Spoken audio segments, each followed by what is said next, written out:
देवभूमि उत्तराखंड आए हैं और इनका सबका जिन्होंने संयोजन किया है, मैं सच कहूँ तो एक सूत्र में आज पिरोने का काम किया और मुझे भी आप सबके बीच में आने का अवसर मिला, उसका सेतु बनने का काम किसी ने किया है। तो हमारे प्रख्यात कवि राम कथा के मर्मज्ञ और जिनसे बहुत लंबे समय से 2 दशक से भी ज़्यादा समय से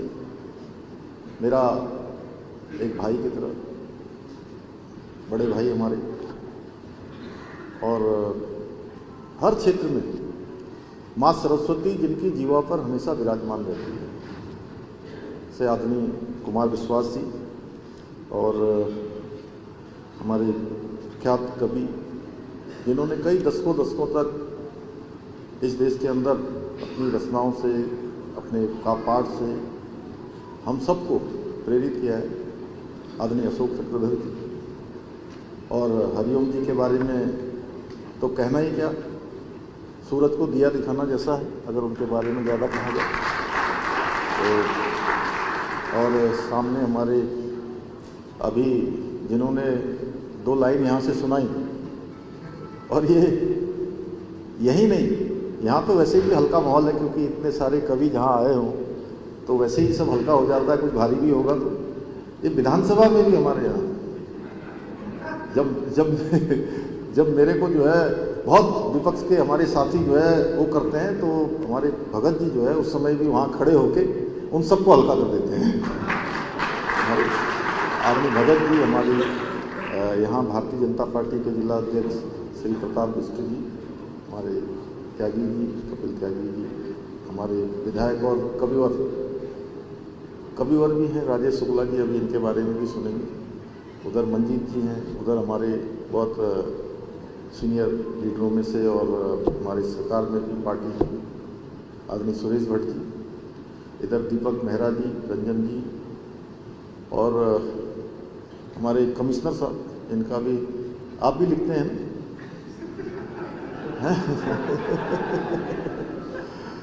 और वो हमारे जो बगल में बैठे हैं वो लिखने वाले भी हैं और ज्योतिषाचार्य भी हैं, यहाँ के जिलाधिकारी श्री ललित रयाल जी और डॉक्टर मंजूनाथ जी, सीडीओ साहब, हमारे वहाँ डीएफओ और अमृता जी और सभी यहाँ पर आए हुए, देश भर से पधारे सभी हमारे साहित्यकार, कवि, विभिन्न विषयों के विशेषज्ञ, मैं आप सभी का देवभूमि उत्तराखंड पधारने पर आप सबका हृदय से स्वागत करता हूँ, आप सबका अभिनंदन करता हूँ। और आज इस कवि सम्मेलन के माध्यम से विशिष्ट कवियों के साथ साथ सभी साहित्य रसिकों के बीच में भी आकर सच में मुझे बहुत प्रसन्नता हो रही है। वैसे बहुत कम समय मिल पाता है, लेकिन मैं एक बार फिर से अपने बड़े भाई कुमार विश्वास जी का धन्यवाद करता हूं कि उन्होंने मुझे आप सबके बीच में आने का शुभ अवसर बता दिया, क्योंकि आज का ये अवसर ये केवल एक कवि सम्मेलन नहीं है, बल्कि विचारों का, भावनाओं का और सृजनशीलता को अनुभव करने का एक अभिनव अवसर है। और सच में अगर पहले से कार्यक्रम नहीं लगे होते तो मैं भी दिन भर आपके बीच में बैठता और दिन भर आप सब लोगों को सुनता। साथियों, कवि केवल शब्दों के निर्माता नहीं होते हैं, बल्कि वो समाज के चिंतक होते हैं, मार्गदर्शक होते हैं और प्रेरक होते हैं, क्योंकि कवि की रचनाएं समाज को दर्पण दिखाने का काम करती हैं। जब समाज उलझनों में घिरता है तब कवि अपनी लेखनी से न केवल समाज को नई दिशा दिखाने का काम करते हैं, बल्कि समाज में सकारात्मक परिवर्तन लाने का प्रयास भी करते हैं। इतिहास साक्षी है, भारत का स्वतंत्रता आंदोलन को भी तभी गति मिली जब हमारे कवियों ने, साहित्यकारों ने और ने अपनी रचनाओं से देशवासियों को स्वतंत्रता आंदोलन में सक्रिय भागीदारी निभाने के लिए प्रेरित किया कि वो सभी भाग लें। आज ऐसे ही विशिष्ट कवियों का समुच्चय आज इस देवभूमि में यहाँ पर भी हमारे सम्मुख उपस्थित हैं, जिनकी बाड़ी में विरह है तो प्रेम भी है, विद्रोह है तो देशभक्ति भी है, हास्य है तो भक्ति भी है। साथियों, एक और जहाँ डॉक्टर कुमार विश्वास जी ने अपनी लेखनी और विशिष्ट प्रस्तुति शैली के माध्यम से कविताओं को नई पहचान दी है, और क्या कहना, सच में मैं तो इनका वैसे तो हमेशा एक भाई के जैसा हम लोगों का आपस में प्रेम है, लेकिन जब मैंने इनकी कथा सुनी, सच में मेरी इनके प्रति श्रद्धा हो गई कि क्योंकि थोड़ा जब समय मिलता है तो मैं पढ़ता हूँ, थोड़ा बहुत कोशिश करता हूँ, जितना मेरा सूक्ष्म ज्ञान है, ऐसे ऐसे शब्द निकलते हैं, किस प्रकार से व्याख्या करते हैं, श्रीमद् भागवत की हो या रामचरितमानस की हो, अपने आप में बहुत विशिष्ट है, अभिनव है। तो वहीं हमारे पद्मश्री अशोक चक्रधर की रचनाएं हास्य, व्यंग और सामाजिक सरोकारों का अद्भुत संगम प्रस्तुत करती है। इसके साथ ही डॉक्टर हरिओम पवार जी ओजस्वी कविताएं आप सबने सुनी होंगी और अभी यहाँ सुनने का अवसर भी मिलेगा, जिसमें राष्ट्रभक्ति और जन चेतना की सशक्त अभिव्यक्ति है और हर श्रोता को एक ऊर्जा और प्रेरणा प्रदान करती है। आप सभी ने कविताओं को विशिष्ट मंचों से निकालकर जन जन तक पहुंचाने का महत्वपूर्ण कार्य करने के साथ साथ हमारी युवा पीढ़ी को, आप देख रहे होंगे, एक अच्छी बात है कि कुमार भाई हर साल 5 ऐसे नए कवियों को सम्मानित करते हैं, उनका प्रोत्साहन करते हैं। और मैं यहाँ भी देख रहा हूँ कि एक समय था थोड़ा सा लोग इससे थोड़ा सा दूर हो रहे थे कुमार भाई, लेकिन अब मैं देख रहा हूँ कि वो पुराना समय, ये कवि सम्मेलन करना, कवि सम्मेलनों में हमारे युवाओं का भाग लेना, नई पीढ़ी बहुत तेज़ी से आज आ रही है, ये हमारे लिए बहुत एक अच्छे संकेत हैं भविष्य के लिए। और ये सब युवाओं को साहित्य से जोड़ने का सराहनीय कार्य हमारे इन श्रेष्ठ कवियों के माध्यम से हो रहा है। साथियों, देवभूमि उत्तराखंड सदियों से साहित्य की, संस्कृति और सृजन की भूमि रही है और हिमालय की गोद में बसी इस पावन धरा ने अनेक ऐसे साहित्यकार, कवि, लोक चिंतक दिए हैं जिन्होंने अपनी लेखनी से समाज को बदलने का काम किया है, समाज को नई दिशा देने का काम किया है। चाहे वो सुमित्रा नंदन पंत जी की प्रकृति साधना हो, हिम कवि चंद्र कुंवर बर्तवाल जी की काव्य चेतना हो, या गिरदा की जन सरोकारों को उठाती रचनाएं हों, शैलेश मटियानी जी का उत्तराखंडी लोक जीवन का सशक्त चित्रण हो, गौरा पंत शिवानी जी की साहित्य साधना हो, मोहन प्रेती द्वारा लोक संस्कृति के संरक्षण का अद्भुत प्रयास हो, या हमारे अभी प्रसून जी का भी यहाँ पर जो है आपने अच्छा चित्रण कर रखा है हमारे सामने, उनको भी यहाँ सबको, लेकिन आज प्रसून जी भी अनेक बार ऐसे ऐसे काव्य पाठ करते हैं, इतनी रचनाएं करते हैं। और पिछली बार जब मुझे कुछ ही महीने पहले यहाँ का आम चुनाव होना था विधानसभा का, तो उसके कुछ महीने पहले मुझे इस जिम्मेदारी पर मुझे जिम्मेदारी दी गई, तो उसमें भी हमारे प्रसून जी जैसे विद्वानों का बहुत बड़ा कैसे कैसे क्या अभियान चलेगा, कैसे कैसे उसके स्लोगन होंगे, 1 मिनट में, थोड़ी देर में थोड़ा ऐसे घुमाते हैं हाथ अगर उनसे कोई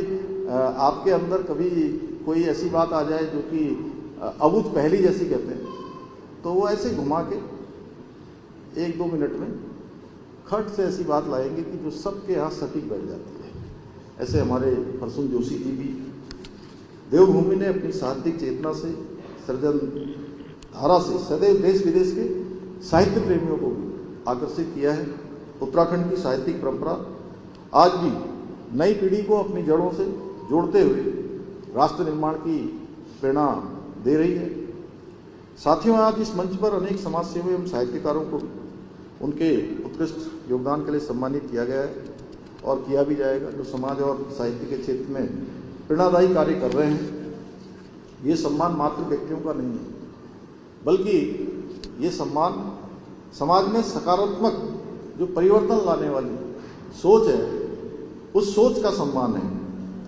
मैं आज सम्मानित होने वाले सभी समाजसेवियों को, साहित्यकारों को हार्दिक बधाई देता हूं,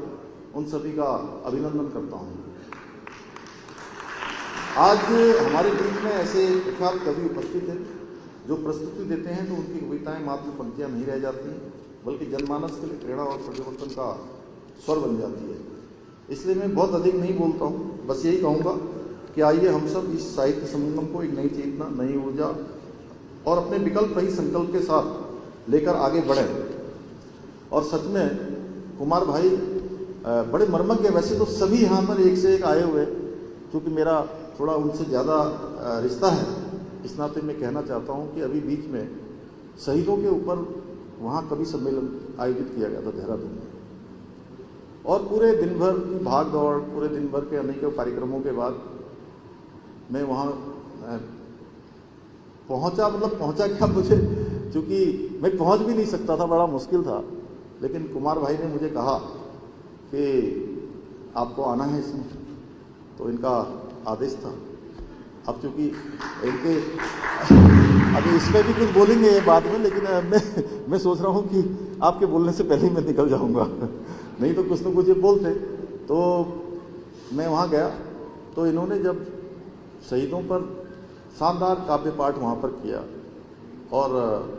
मुझे उसमें अपने पूज्य पिताजी का स्मरण हो गया जो अब इस दुनिया में नहीं है। और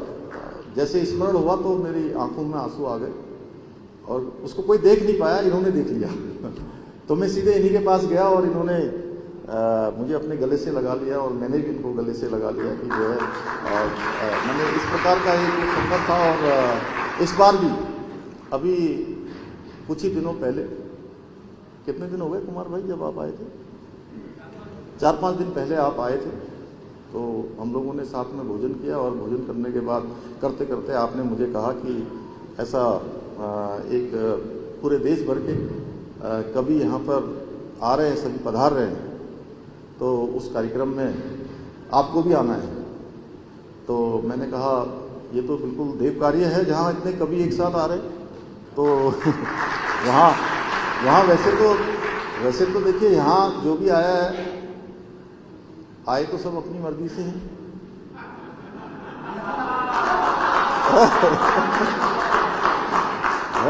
लेकिन इन सब के ऊपर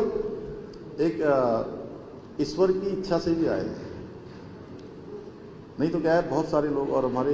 बड़ा दुखद है, हम लोगों ने आज ये कार्यक्रम शुरू होने से पहले एक कवि जो उभरते हुए थे, उनका दुर्घटना में इस प्रकार से निधन हो गया। मैं उनको अपनी श्रद्धांजलि भी देता हूँ। तो भगवान ने सब रचित कर रखा है पहले से, किसको कहाँ पहुँचना है, कहाँ जाना है। तो कुमार भाई का कहना था कि इसमें आना है, और ये उसके हेतु बने, और मुझे आप सब विद्वतजनों के बीच में, आप सब कविवरों के बीच में आने का सौभाग्य प्राप्त हुआ। मैं उसके लिए भी आपका धन्यवाद करता हूँ, और आप सबका एक बार फिर से देवभूमि उत्तराखंड पधारने पर आप सबका हृदय से स्वागत करते हुए, आप सबका अभिनंदन करते हुए, और ललित फाउंडेशन को इस दिव्य और भव्य आयोजन के लिए हार्दिक बधाई देते हुए अपनी बात समाप्त करता हूँ। धन्यवाद।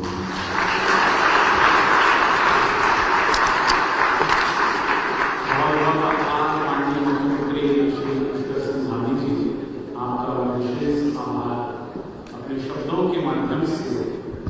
कवि सम्मेलनों को और इस साहित्य के उत्सव को रेखांकित करने के लिए मैं आपका आभार व्यक्त कर रहा हूँ। हमारे मध्य में हिंदी कविता की रचना परंपरा को समृद्ध करने वाले महत्वपूर्ण रचनाकारों की भी उपस्थिति है। आदरणीय शशिकांत यादव जी हमारे मध्य में उपस्थित हैं, आशीष अनल जी, डॉक्टर प्रवीण शुक्ल जी हमारे मध्य में उपस्थित हैं, रमेश मुस्कान जी, मनवीर मधुर जी, आदरणीय मधुमोहिनी उपाध्याय जी, कविता तिवारी जी, बहुत महनीय लोग हजारों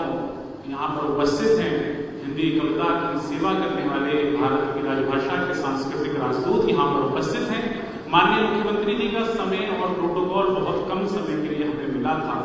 लेकिन हमने ज़्यादा समय ले लिया है। इसके लिए उनके से क्षमा भी चाहता हूँ। और संक्षेप में आज के इस उद्घाटन सत्र का समाहार करने के लिए और माननीय मुख्यमंत्री जी का आभार ज्ञापन करने के लिए मैं निवेदन करूंगा कवि कुलकर्णी श्रद्धेय डॉक्टर कुमार विश्वास जी से वे आए और माननीय मुख्यमंत्री श्री पुष्कर सिंह धामी जी का आभार ज्ञापन करें। श्रद्धेय डॉक्टर कुमार विश्वास जी। ठीक है। देवभूमि उत्तराखंड के लोकोपकारी संस्कृति रक्षक, धर्म रक्षक, यशस्वी मुख्यमंत्री भाई श्री पुष्कर सिंह धामी जी हमारी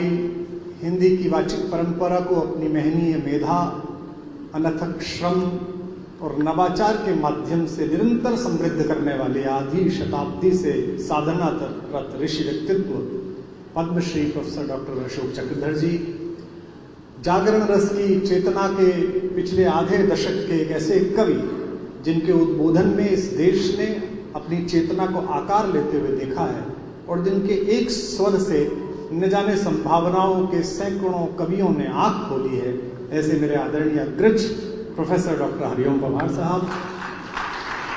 इस मंच के सामने की पंक्तियों में बैठे हुए वे सब कवि जिन्होंने पिछले 3 दशकों से 2 दशकों से 1 दशक से इस वाचिक परंपरा की सदा नीरा को और अधिक समृद्ध किया है, जिनमें मेरे कुछ साथ के सहयोगी, कुछ पीछे आने वाले और कुछ बिल्कुल नवागत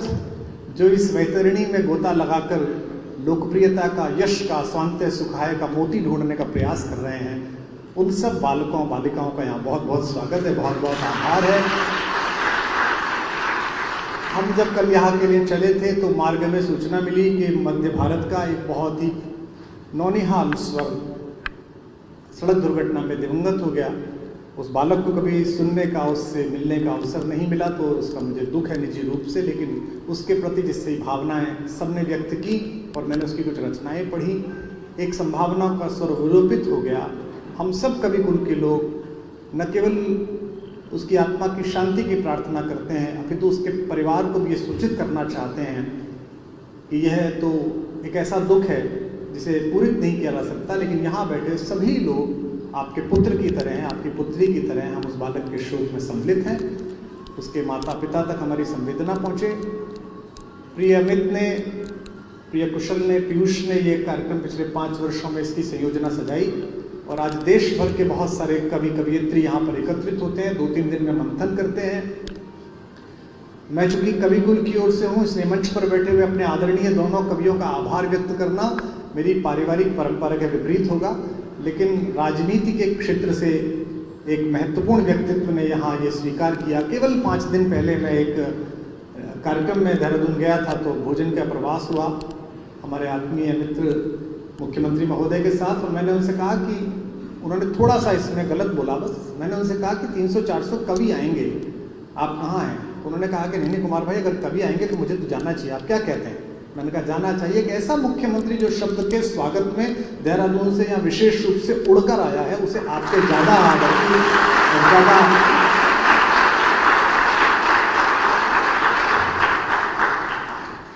पिछले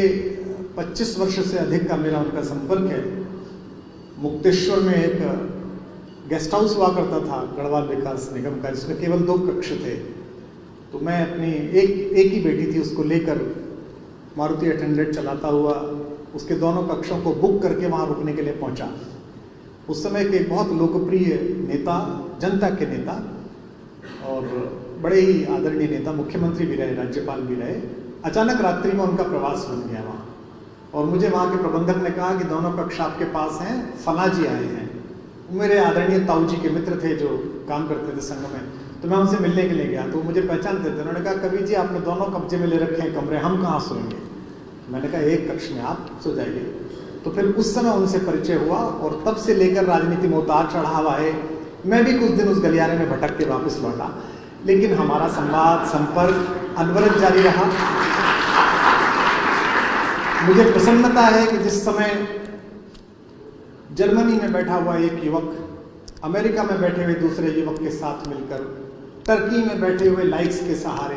भारत को नेपाल बनाने का प्रयास कर रहा है, उस समय देश का युवा भारत का संस्कार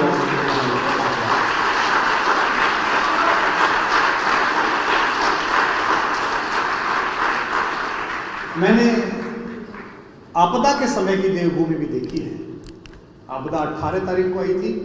21 तारीख को हम लोग यहाँ 100 डॉक्टरों की टीम लेकर आ गए थे और कुछ गांव तो मुख्यमंत्री जी ऐसे थे, नारायण बगड़ जैसे, जो आधे बह गए थे, जहाँ पहली बार हम लोग ही पहुंचे थे, कभी लोग ही पहुंचे थे। उत्तराखंड देवभूमि है जो भी आस्तिक है, विश्व भर में जो 250 करोड़ सनातनी है, जिनको भी प्रकृति से प्रेम है वो आते ही हैं। ये हमारा पितृ पर्व है, हमारे बुजुर्गों की जगह है, बाबा बद्री केदार की जगह है, हमारी माँ गंगा यहाँ से प्राकट्य पर्व पाती हैं। लेकिन यहाँ जिस तरह का सहकार आपने स्थापित किया, इसलिए नहीं कि आपके प्रति आत्मीयता है, पूरे देश में उसकी चर्चा है। सामाजिक व्यक्ति होने के नाते, कवि होने के नाते अन्य दलों के लोग भी बात करते हैं, जो शेष बच गए हैं उनमें से अधिकांश लोग जो दूसरे दल में, जो आपके विपक्ष में हैं, वो भी आपकी सदाशयता की, आपकी विनम्रता की, आपकी सहज उपलब्ध हो जाने की प्रशंसा करते हैं। हम कवि लोग हैं, हम सदैव इतने मीठे आपके लिए नहीं रहेंगे। राजनीति में रहते हुए कोई निर्णय ऐसा होगा जो हमें विपरीत लगेगा, उसमें हम सारी मैत्री और भ्रातृत्व भूलकर आपके निर्णयों के विपरीत बोलेंगे। जब जब आप उसे स्वीकार करेंगे तब तब हम मानेंगे कि आप कवियों का सम्मान करते हैं, साहित्य का सम्मान करते हैं।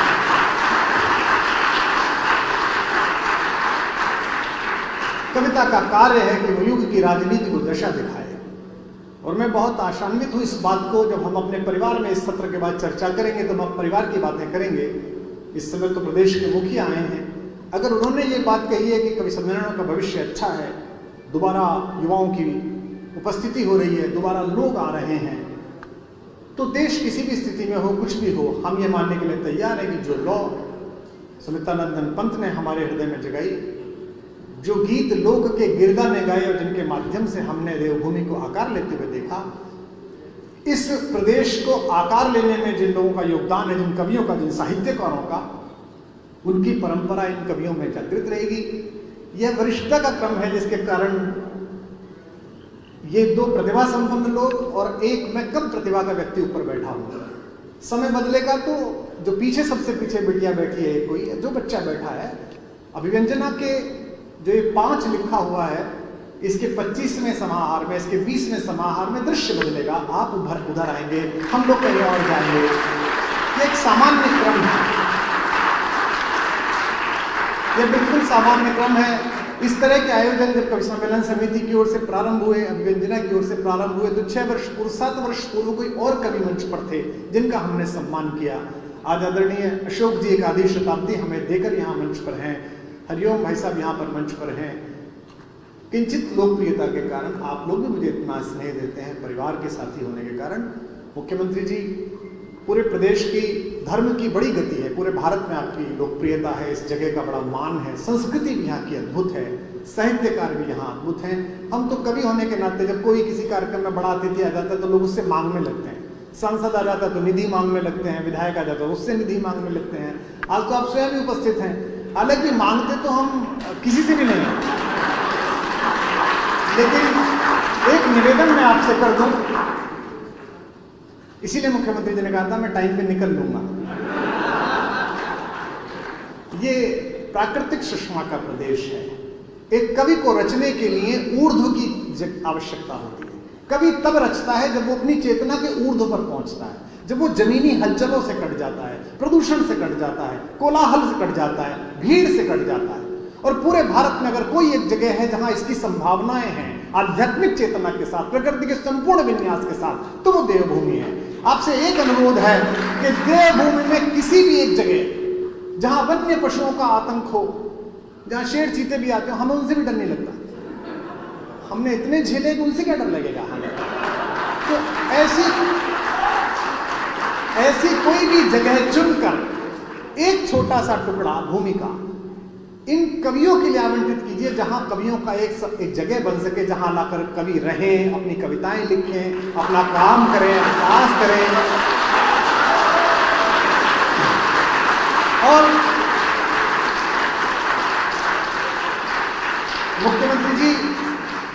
संभव होता है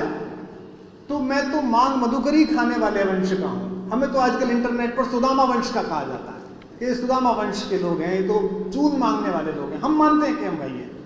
हम जाति से भी वही हैं, कर्म से भी वही हैं। मैं आज इसी अभिव्यंजना में घोषणा करता हूं कि आपके माध्यम से आपकी कृपा हो, आपके लोग शोध कर लें, जगह ढूंढ लें, कहीं भी एक जगह जहां सड़क पहुंचती हो, जहां मनुष्य के पहुंचने की संभावना हो, हमें कुछ जगह दे दीजिए। सब उसके निर्माण के लिए हम आपसे नहीं कहेंगे, हम सब कर लेंगे। मैं स्वयं निजी तौर पर 1 करोड़ रुपए की घोषणा करता हूं कि मैं